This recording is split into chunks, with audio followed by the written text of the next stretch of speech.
Good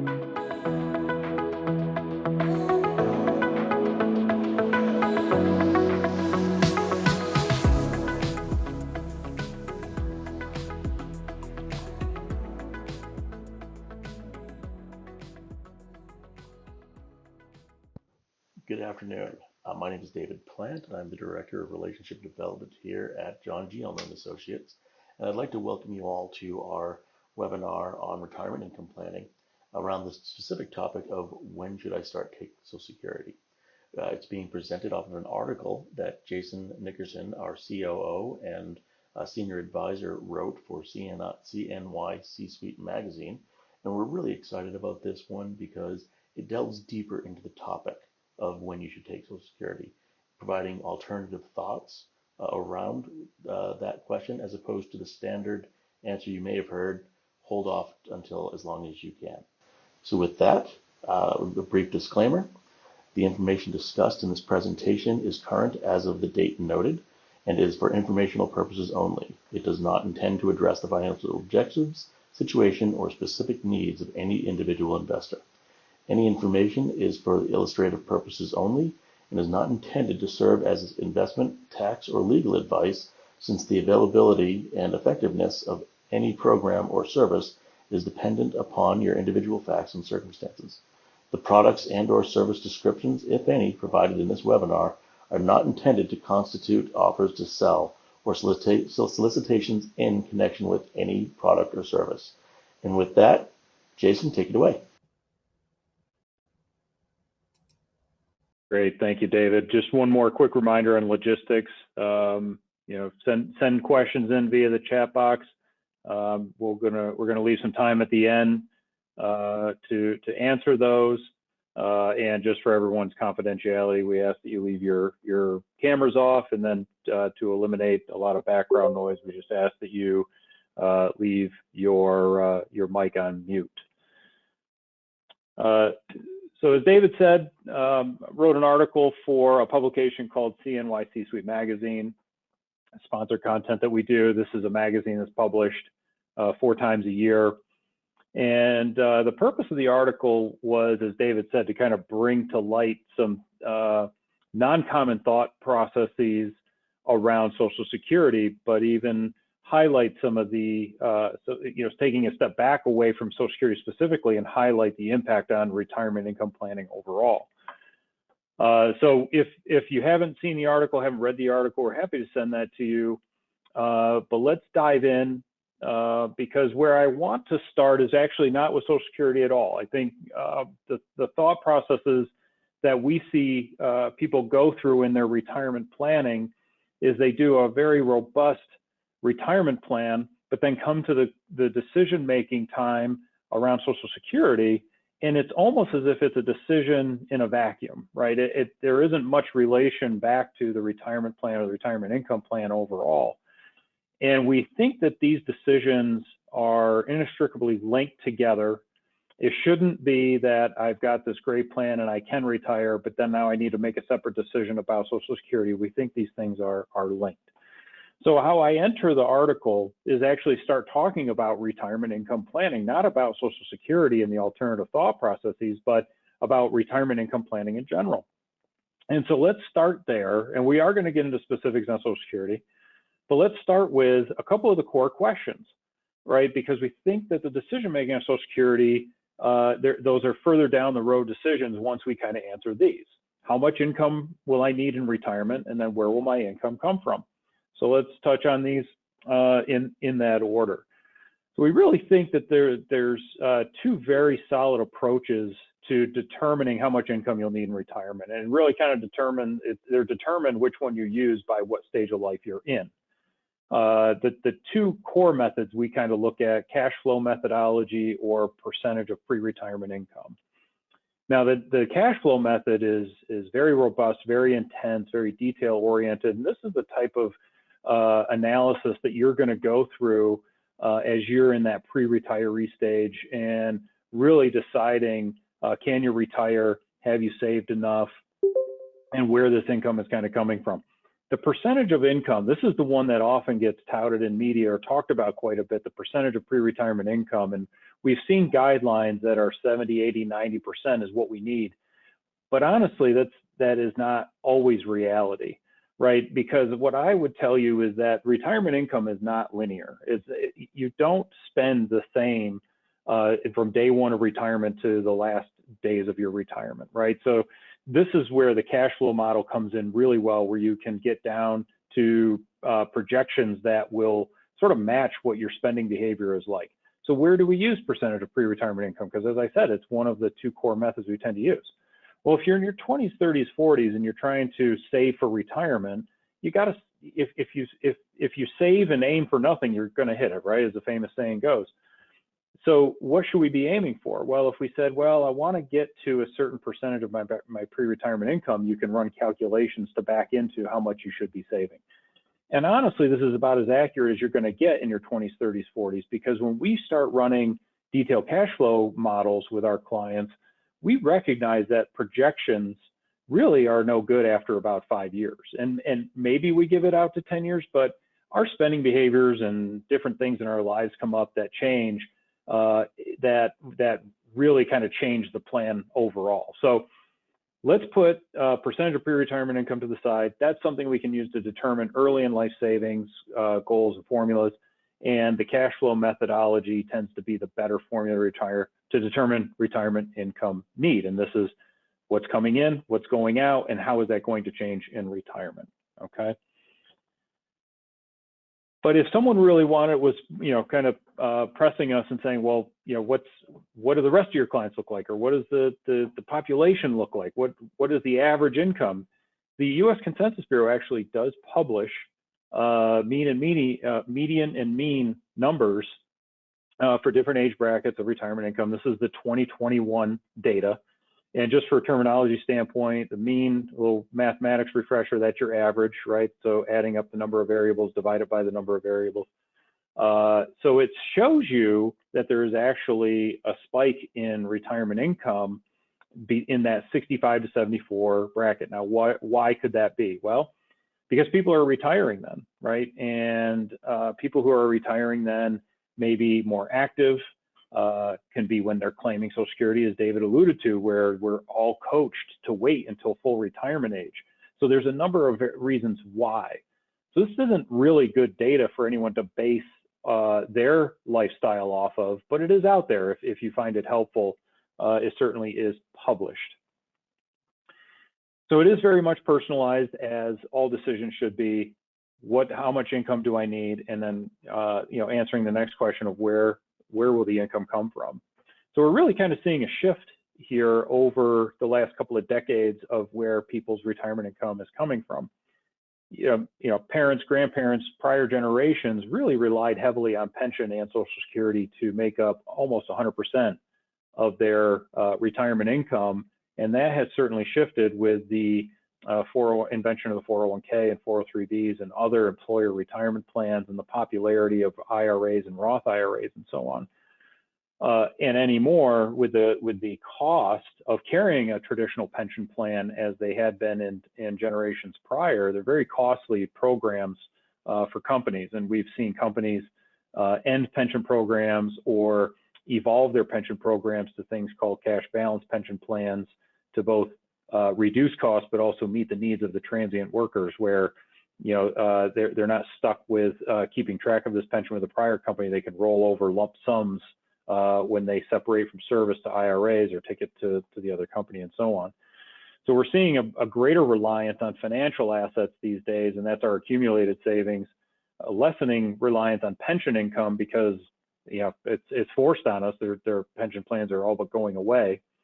The other areas we're seeing increased reliance is continuing employment. So what we're doing in these current generations, and what we think will happen ongoing, is a redefining of what retirement really looks like. It'll be a retirement from a primary career and picking up a second career, or just a job that we enjoy doing, and that will supplement our retirement income, something to keep our mind and our body active. So we stretch out our life expectancy. And then there's the other category, and these are things that may be considered financial assets, but maybe not. Things like insurance products and annuity strategies, where they are supplements to retirement income. Another popular one that we're finding with the popularity of Airbnb and VRBO, people are investing in real estate and becoming landlords, so to speak, and supplementing income that way through rental properties. So even around what retirement income looks like, we're seeing this evolution, which again has to factor into our Social Security conversation, and we'll get to the reason why here. So the real reason we're here is let's do a deep dive into some of the Social Security concepts I mentioned in the article. And while there are probably a dozen or so points I make in there about decisions on when to claim Social Security, I can probably wrap them up in 2 or 3 different overall overarching concepts, right? So if we take a step back for a moment, the common quantitative recommendation that we get thrown at us is to delay our Social Security benefits as long as we can, because the math and the rules around Social Security say that there's a greater benefit the longer that we delay taking Social Security. And I'm not debating that. That is in fact true in terms of the pure dollars that we receive will be higher the longer we wait to take Social Security. There are a lot of factors that go into that. So certainly health, income needs, et cetera, are all part of that decision making. We understand that the longer we wait to take Social Security, the more, the higher the benefit's going to be. So here's some data from the Social Security website that outlines, based on when you were born, what is your monthly rate of increase for every year that you decide to delay your benefits, okay? So it shows that the later you were born, the higher the rate of increase that you're going to get. So those of us born after 1943, it is in fact, and I mentioned this in the article, that we stand to get an 8% increase in our benefit each year that we delay taking that benefit or making that retirement claim. And the way I want you to think about that is rate of return, right? So if we were to compare, if we delay Social Security, we get an 8% rate of return on that benefit. And how are we doing in other areas that may make up our retirement income? As we just talked about, that pie is, are our financial assets performing at a level to keep up with this 8%? Do they have the opportunity to do that? Now, certainly, if you're comparing to a fixed pension, depending if you are still working or not, a lot of pensions, once you have separated from service, the benefit doesn't continue to accrue. The benefit really accrues while you're working, right? So there's different ways to kind of compare and contrast these to other opportunities you have for retirement income. But it is in fact true that delayed retirement can yield you a very nice rate of return. So let's put this into some practice with some examples quantitatively, and then we'll overlay the qualitative decision making on top of that. From a recent real life client statement, I did take this from a client's Social Security statement they received in January of this year. Let's take a look at what these Social Security statements are now communicating to us, because I've actually had this question come back to me. Now they show you, if you take it anywhere from starting to age 62 to age 70, and this particular person was born after 1943, so he was expecting to see an 8% increase in his benefit for every year he waited. And if you look at the right-hand column, he's not seeing a consistent 8% per year increase. And that is because there are other factors and assumptions that go into these Social Security statements. So if you're testing what I'm telling you tonight, that every year you wait and you go back to your Social Security statement to test that, you are going to see potentially some differences year to year that don't come back, the calculations don't come back to 8%. One of the key ones that we always like to warn clients about is there is an assumption that you continue to work and you continue to contribute to Social Security, and those things factor in. If you don't, then what you'll actually see on your Social Security statement over time is actually your benefit projection may decrease. So just be cognizant of that from a data perspective. But if you look at this person's rate of increases, you're seeing probably about an average of 8%. There's years that it's 7%, there's years that it's 9%, years that it's 8%. Okay, so it is in fact true, and they're laying this out for you in the statement. So remember, what we're testing here is we are testing delayed retirement claim. So let's run a comparison. Age 62 is the earliest that this person can take it. Age 67 is full retirement age, and age 70, again, pointing out from the article, age 70 is where your benefits no longer increase. So if you're saying, well, geez, I'll just wait till 72 or 75, I'm going to work that long, your Social Security benefits don't accrue any further beyond that, unless you're adding to the benefit itself. It's not from delaying taking the benefit. If you retired, if you left work at age 62 and delayed taking your benefit at age 70 is the most it's ever going to get. So here is what I call the crossover point analysis mathematically for this, right? If you compare the annual benefit and the running total at each of these ages, for 62, which is the earliest you can claim, and age 67, which is your full retirement age, to age 70, which is the latest you would claim, you can see the varying crossover points. So we often hear that we have to live to our late 70s, early 80s in order to benefit having delayed our claim, right? So it says at age, this analysis says that between 76 and 77 is when delaying our claim to our full retirement age crosses over. 78 and 79 is when claiming at 62 crosses over age 70. And 80 to 81 is where claiming at 67 versus age 70 crosses over, okay? So there is mathematical justification for delaying your benefits, and the qualitative factor that I want to overlay on this is health, right? I actually had a client say to me at one point, this was years ago, my family health history has said that I'm not going to live to past age 67. So I'm going to make my claim at 62.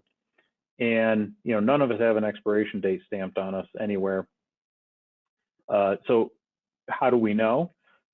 He went ahead with his claim, and he was in fact right on that one.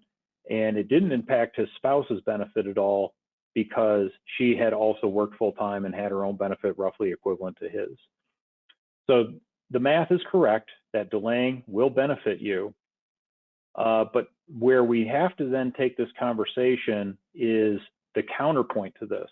If delaying is a benefit mathematically, are there other cases in which we can develop an example where maybe taking benefits sooner can actually be a benefit as well?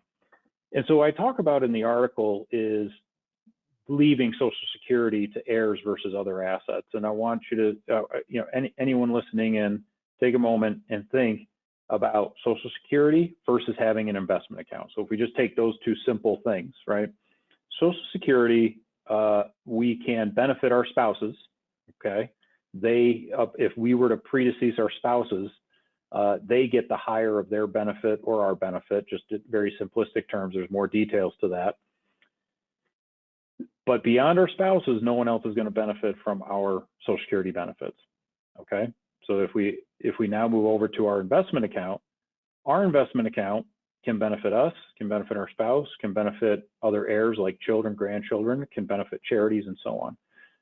So how can we benefit from taking benefits sooner? Well, it can actually insulate those other assets and possibly maximize the inheritance to our heirs.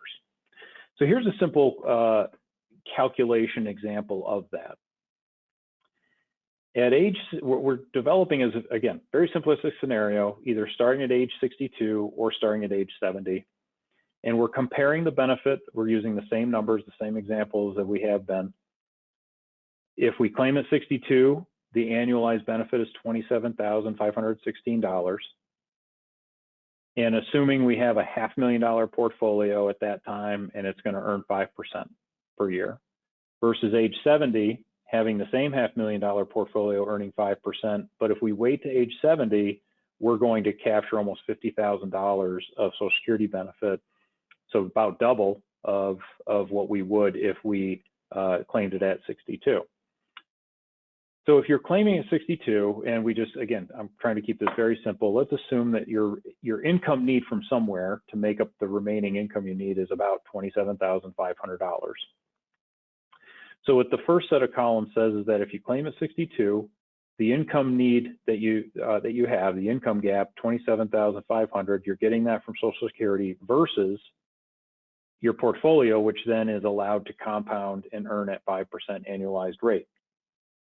Versus age 70, where you have to take that $27,500 from your portfolio, but at age 70, you're actually going to get a step up in your income. You're going to get about double, so you can save it, spend it, whatever. In our experience, we typically see that people are finding ways to spend it, give it away, and so on. So I kept the assumption the same, that you're going to spend $27,516 regardless if your claim is 62 or claim at age 70. And we can jump right to the summary. If you can see the bottom numbers, if you claim early, make that claim early of Social Security, it insulates your portfolio, and you end at age 85 at 1.6 million, versus waiting to age 70 and collecting a much higher benefit. Your portfolio, because you had to take money out of it and therefore lost the powerful effects of compounding, you now have a portfolio of about 1.0 million. Okay, so comparing these two scenarios, again, either the scenarios here or what we talked about earlier of delaying your claim and the benefits of that, this really has to factor into everything else that goes along with your retirement income planning.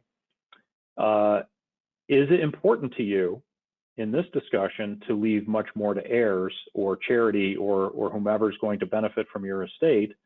Is that more important to you than capturing a much higher Social Security benefit? You can see that there's qualitative and quantitative arguments to both sides of this conversation, and it's identifying what is personal, important, and most impactful to you.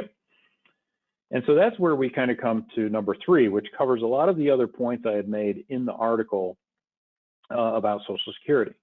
Health being a major factor, right? You know, if we go into retirement age, be it say age 62, and we know that we have some health issues that may limit our life expectancy, then that would suggest that we claim sooner rather than later, as long as you're taking into account the effects on the spousal benefits, right?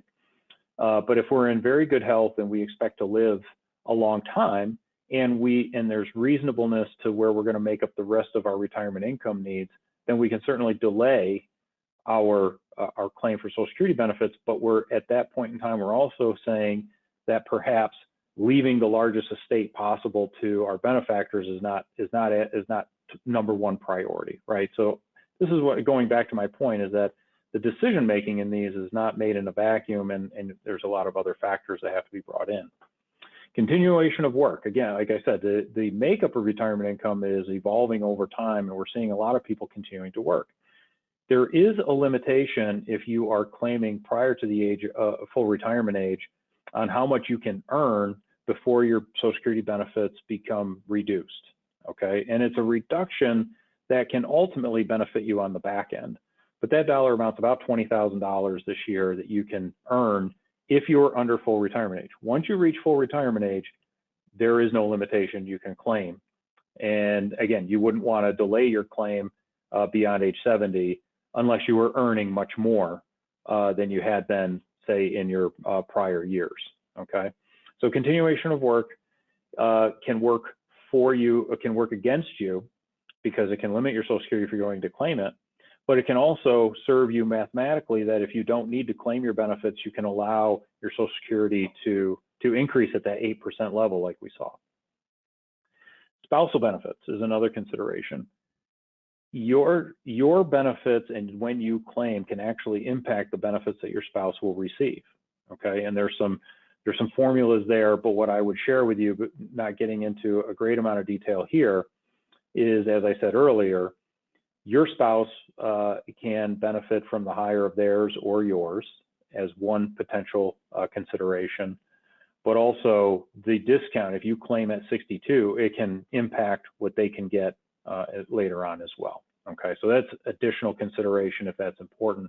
And we often see this when making pension elections, right? So we have people tell us, well, the pension, I understand I could get more now if I make this claim, but if I want to maximize or leave a significant amount of my pension for my surviving spouse, then I will take less now so that my spouse can get more. And this would be a similar analysis. And then lastly, in other considerations that I mentioned in the article, taxation can be a big one, right? If you delay the benefit, obviously you're not paying taxes on that income, okay? Also, not all states tax Social Security. There's 12 states that tax Social Security.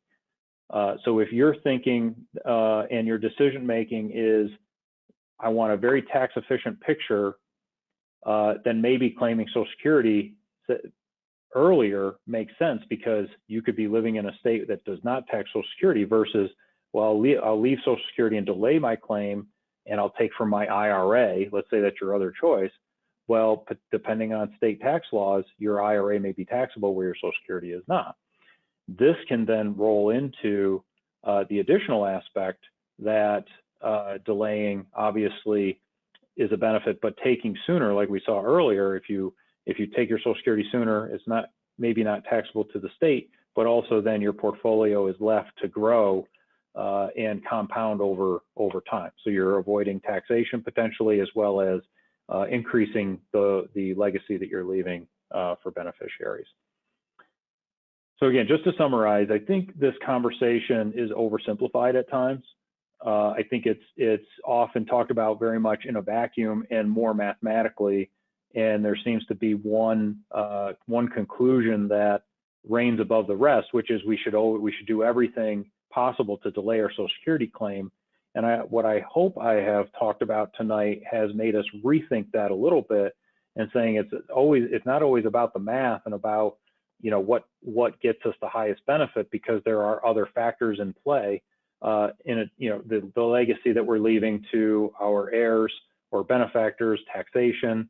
And one other one that I don't talk about as much because no one really knows is, yes, we're getting a nice guaranteed 8% on Social Security the longer we wait.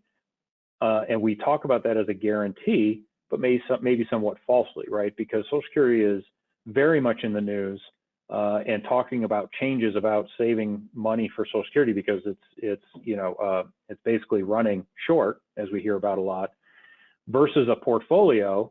And depending on how invested, it could do better, it may not. But these are kind of far out there on the discussion scale. We don't want to always count on the fact that the Social Security inflation rate will remain at 8%, and we don't want to expect that our portfolio could outperform that. So those are a little bit further down the path.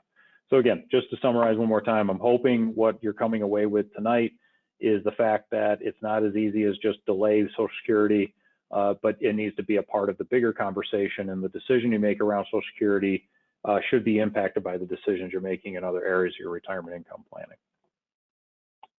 And with that, David, I'll turn it back to you and see if we have any questions. Yeah, there are three that have come in so far.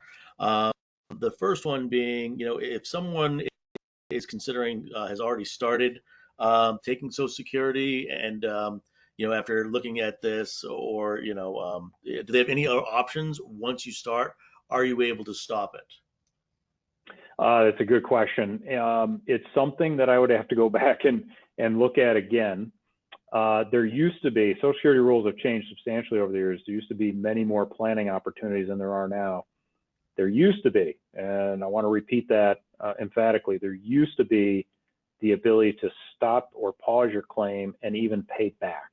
But I'm not certain that that is the case anymore. So I would go at it with there's not much you can do, but it's something we can certainly look into. And if we want to get back in touch, we certainly can. All right, excellent. And does taking Social Security impact at all the effects of Medicare and Medicare premiums?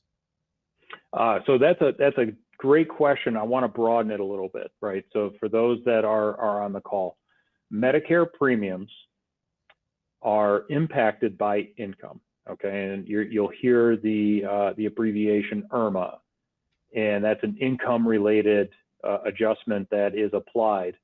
It is looked back. Some people say it's looked back 2 years. How that works is it's based on the most recent filed return that Medicare would have access to, and determining next year, right? So if you think about that, it could be a 2-year delay. We just filed our 2021 tax returns, and the impact on your Medicare payments is looking forward to 2023. Okay, so that's in effect the question, and it is determined by overall income. And without going into the formula, all income needs to be added up, and then there are a modified, it's called a modified adjusted gross income calculation. But it's beyond just Social Security, right? If you take, let's say you have 1 year where you're buying a car or you're buying a second home, and you take a big distribution from an IRA, you have to consider that. That for a year, potentially you could have higher Medicare premiums. Excellent. And around jobs, what happens if you go into this, you start taking Social Security early, and then you suddenly have another job where you're earning more than that? I believe you said it was $20,000. So your benefits actually become reduced. I believe it's a dollar for every two, if I'm saying that correctly, above the limit. And essentially, what I had said earlier can actually benefit you on the backside of that. So it's a reduction of your benefit because you're earning too much money. How it can help you on the backside is Social Security will continue to adjust, and potentially if you're earning higher income, if down the road with a second job, it can actually increase benefits down the road. So it serves almost as a penalty or a tax for earning too much money. And so you want to be extremely careful about stepping up to that limit. And again, not going into the whole calculation of what that is, but it's earned income. So if you have distributions from IRAs or dividends and interest, understand that is not a factor in the income limitation. What I'll also share with you is some strategies, as I had mentioned maybe earlier, that others have employed, where they have, let's say, rental properties. And the way the accounting works around rental properties is they can have positive cash flow, but they're not actually impacting the Social Security calculation at all because of depreciation and other things that can offset that retirement income. Excellent. Thank you.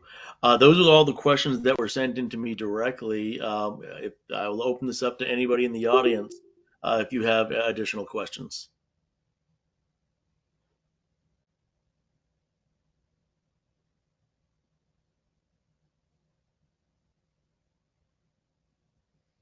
Okay, well, that will conclude our session for today. Please, if you have any questions that you meant to ask, or in the audience out there, if you have any questions going forward, do not hesitate to reach out to us. You can see Jason's email is there, nickersonj@jgua.com, or please feel free to reach out to anybody that invited you to this event. Thank you very much, and thank you for attending.